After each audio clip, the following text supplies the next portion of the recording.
Des colis comme celui-ci, il en arrive des dizaines chaque jour au service des objets trouvés de Paris.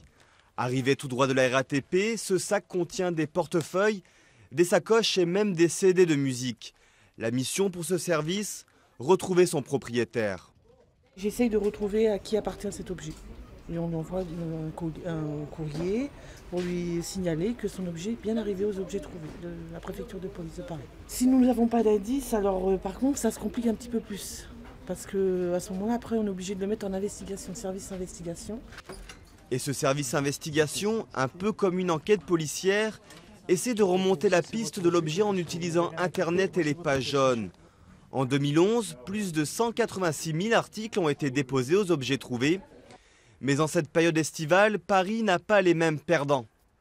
Les touristes perdent le plus des appareils photo, leurs pièces d'identité, puisqu'ils doivent se faire dérober, leur passeport, les portefeuilles. Le Parisien il perd énormément ses clés, ses lunettes, les appareils photo. Alors après, en septembre, octobre, on a la période scolaire, où il y a beaucoup de cartables qui sont perdus.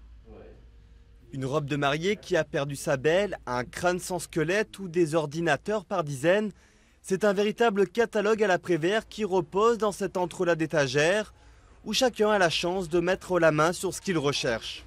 On se dit toujours, bah non, ça va être perdu, les gens ne vont pas rapporter. Donc on ne vient pas forcément récupérer. Et puis là, comme c'est aux enfants, eh ben, on est plus attaché du coup aux objets des enfants. Donc du coup, on a espoir de récupérer quelque chose. Je me suis fait voler mon portefeuille au Portugal.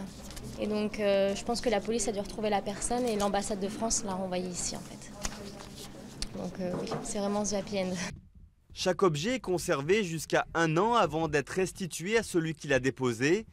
Et si l'objet ne trouve pas de repreneur, il sera vendu au profit de l'État. Seules exceptions, les armes à feu et la drogue, qui sont systématiquement remises à la police.